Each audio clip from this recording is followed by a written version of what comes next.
बिहार में साल के अंत में चुनाव है। उससे पहले लगातार बिहार के इतिहास से जुड़ी हुई तमाम जानकारियां और खबरें हम आप तक पहुंचा रहे हैं। इसी कड़ी में आज बात करेंगे एक ऐसे बिहार के महाकांड की जिसने वाकई में देश भर को झकझोर के रख दिया था। बिहार में 1977 के बेलछी हत्याकांड दलितों के खिलाफ उस दौर के सबसे भयानक घटना के तौर पर देखा जाता रहा। इस घटना का असर कुछ ऐसा था कि जो जनता पार्टी की सरकार थी, देखते ही देखते वो अलोकप्रिय हो गई और इंदिरा गांधी के हाथी पर की गई सवारी के बाद एक बार फिर एक बड़े कमबैक के साथ इंदिरा गांधी और कांग्रेस नजर आई। 17 साल बाद इसी राज्य में एक और मामला सामने आया जो वैसा ही डरावना था, वैसा ही विभत्स था और वैसे ही था कि पूरा देश उस पर सोचने को मजबूर हो गया। यह हत्याकांड था भोजपुर जिले के बथानी टोला का कांड।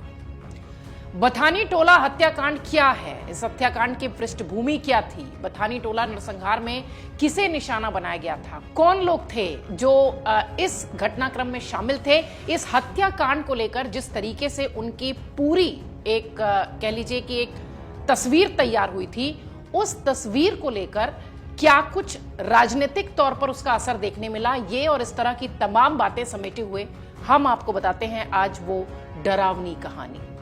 बथानी टोला नरसंहार में किसे किसे निशाना बनाया गया था, ये एक बड़ी बात थी। इसके साथ ही इस पूरे मामले में क्या कुछ कहानी और निकल कर आई थी, कोर्ट में क्या कुछ हुआ था, ये सब आपको बताएंगे।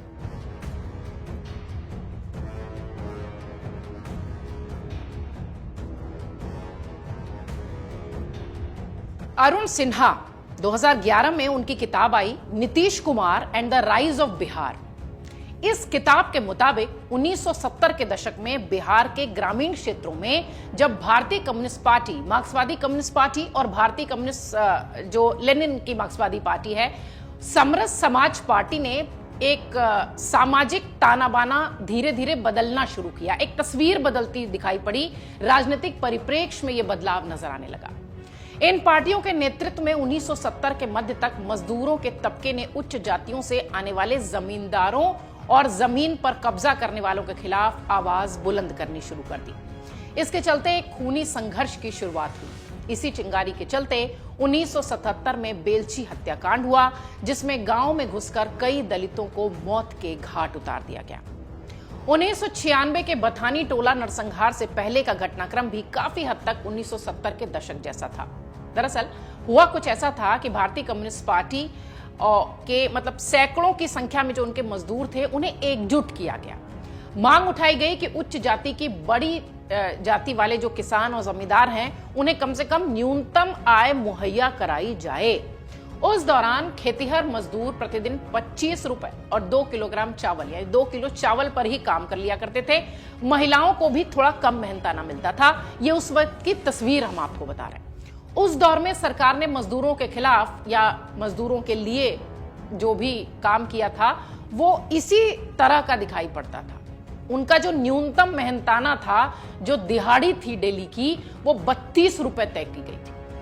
हालांकि जमींदारों और बड़े किसानों ने दलित और पिछड़े समाज से आने वाले इन मजदूरों की मेहनताना बढ़ाने की मांग को अनसुना किया। भारतीय कम्युनिस्ट पार्टी ने पहले ही ऐसे किसानों को एकजुट करना शुरू कर दिया था। कई दिनों से वो इस मुद्दे को उठा रहे थे और किसानों को एकजुट कर रहे थे। मजदूर एकजुट हुए और काम से इनकार करने लगे। ये बात उच्च जाति के जमींदारों को पसंद नहीं आई, जो आमतौर पर आपने फिल्मों में भी देखा होगा। आगे जो कुछ हुआ वो बथानी टोला नरसंहार के नाम से जाना गया। जी हाँ, तस्वीर इस तरह की जो बनी वो नरसंहार के रूप में दिखाई पड़ी। बिहार के भोजपुर जिले में एक गांव है, उसका नाम है बड़की खराव, जहां 1996 के करीब 400 घर हुआ करते थे। यहां बड़ी संख्या में भूमिहार और राजपूत जैसी उच्च जातियां रही हैं और जमीन का मालिकाना हक भी इन्हीं के पास रहा है। दोनों जाति के लोगों के तब गांव में 60-60 घर हुआ करते थे। गांव में राजपूतों और भूमिहारों की संख्या दलितों के मुकाबले कम थी। इसके बावजूद इन उच्च जातियों का पूरे क्षेत्र में बड़ा वर्चस्व था। राजपूत भूमिहारों के अलावा 35 घर मुस्लिमों के, 25 घर यादवों के और कोयरियों के जो घर थे वो 20 की संख्या में यहां पर बताए गए थे। इस गांव में इस तरीके से जातीय समीकरण दिखाई पड़ता था। राजपूत और भूमिहारों के पास जमीन का एक बड़ा हिस्सा था। नरसंहार की चिंगारी एक घटना से लगी, या यूं कहें कि ये चिंगारी आग बनी। कहानी शुरू होती है फरवरी 1996 से। इकोनॉमिक एंड पॉलिटिकल वीकली में बेला भाटिया के लेख को अगर देखें तो उन्होंने justice not vigilance the Bathani Tola massacre and Ranvir Sena in Bihar में पीड़ितों के हवाले से एक लेख लिखा था। उसमें बताया गया कि पहले उनकी भूमिहारों और राजपूतों से संबंध ठीक थे, लेकिन 1994 में जब मजदूरों ने न्यूनतम वेतन की मांग बढ़ाई, पूरी तरह से काम ठप कर दिया, तब किसानों और जमींदारों का गुस्सा भड़क उठा। प्रशासन ने किसी तरह इस टकराव को कम कराया, लेकिन तनाव का जो बीज था वो यहीं से बोया जा चुका था। आरोप लगा कि जमींदारों ने करीब 25-30 एकड़ जमीन पर कब्जा कर लिया। इसमें इमामबाड़ा और करबला से जुड़ी 1.5 एकड़ जमीन भी शामिल थी। बताया भी गया कि इसके चलते जातीय तनाव में धार्मिक कोड भी जुड़ गया, क्योंकि इलाके के मुस्लिमों ने इसका विरोध कर दिया। इस पूरे घटनाक्रम में आग में घी का काम किया फरवरी 1996 की भारतीय कम्युनिस्ट पार्टी के करबला मुक्ति मार्च ने, जिसमें बड़की खराब गांव के उच्च जाति के 2 लोगों की मौत हो गई। बताया भी गया कि इस घटना के बाद पूरे गांव में तनाव हो गया। 24 अप्रैल 1996 का दिन आता है। बड़की खराब गांव के करीब ही धनचुआ गांव में गडेरी जाति के ज्ञानचंद भगत का शव खेत में मिलता है। इस घटना को अंजाम देने का आरोप बड़की खराब के ही जितेंद्र ओझा और अजय सिंह पर लगता है। गांव वालों के मुताबिक इसी रात रणवीर सेना की बैठक हुई थी। अगले दिन गांव में सुल्तान मियां नाम के एक शख्स की हत्या हुई। आरोप एक बार फिर राजपूत समाज पे लगा। अजय सिंह जो राजपूत समाज से आते थे और उन्हीं की जाति के लगभग 4-5 लोगों के ऊपर इस हत्या का आरोप लगा। इस घटना के बाद सुल्तान की लाश को लाना मुस्लिम समुदाय के लिए मुश्किल हो गया। नईमुद्दीन के एक शख्स ने हिम्मत कर सुल्तान का शव उसके घर पहुंचाया। हालांकि सभी 35 मुस्लिम परिवारों को यह समझ में आ चुका था कि राजपूतों का हमला उन पर कभी भी हो सकता है। ऐसे में इन सभी मुस्लिमों ने बथानी टोला में पनाह ले ली।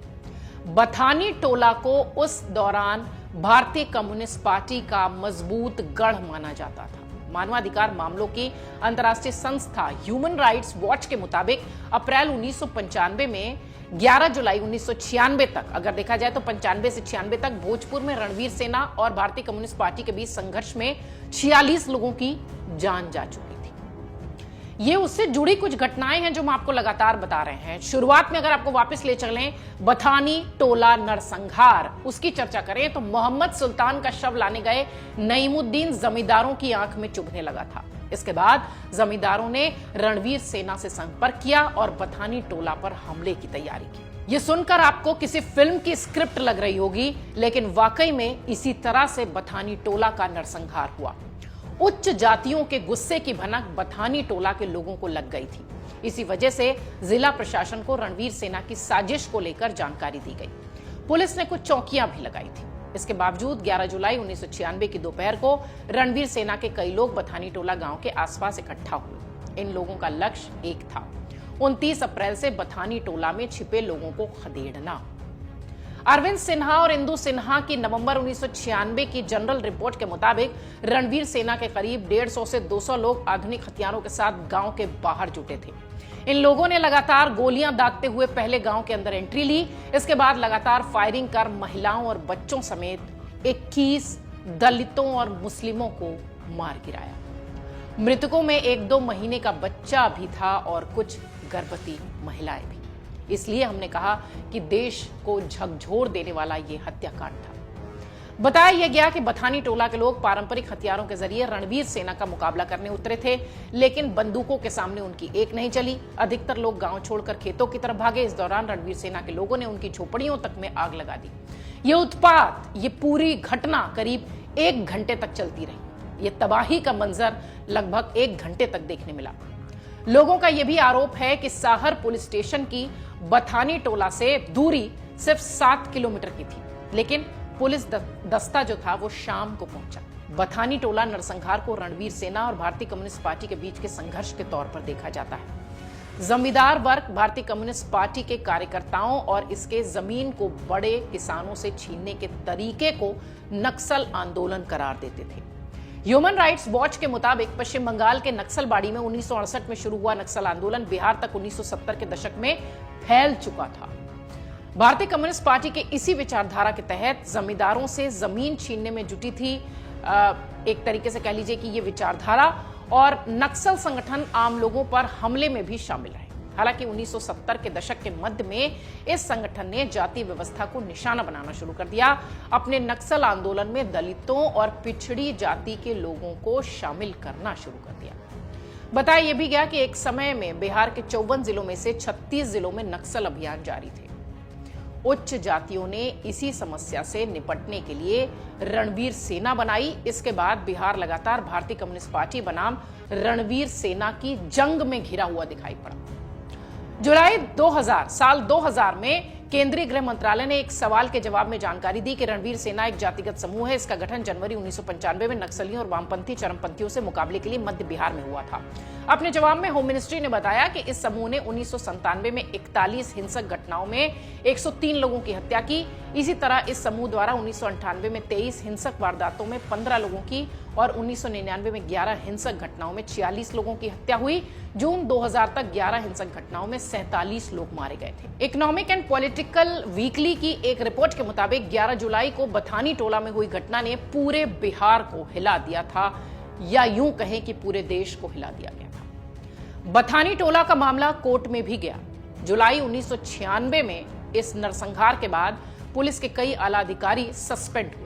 इसके साथ ही बिहार सरकार ने घटना में शामिल करीब 60 लोगों की गिरफ्तारी भी की। मार्च का महीना साल 2000 64 लोगों के खिलाफ आरोप पत्र दायर हुआ। इस पूरे मामले में आरा की अदालत ने 3 लोगों को मौत की सजा सुनाई। वहीं 20 लोगों को उम्र कैद की सजा मिली। 30 अन्य लोगों को सबूतों के अभाव में बरी कर दिया गया। जिन लोगों को मौत की सजा सुनाई गई उनमें अजय सिंह, मनोज सिंह और नरेंद्र सिंह शामिल थे। साल था 2012, महीना था अप्रैल। पटना हाईकोर्ट ने सभी 23 आरोपियों को, हत्या के आरोपियों को बरी कर दिया। 2 जजों की पीठ ने सबूतों में गड़बड़ी की बात कही और आरोपियों को छोड़ने का निर्देश दिया।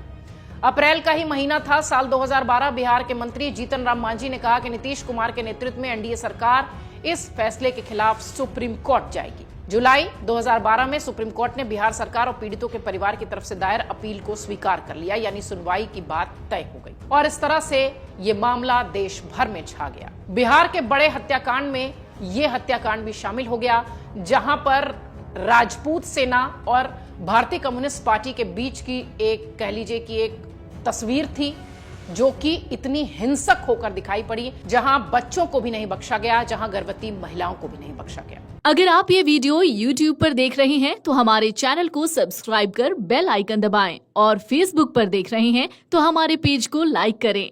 8 मिलियन प्लस सब्सक्राइबर, आपके इस भरोसे के लिए बहुत धन्यवाद।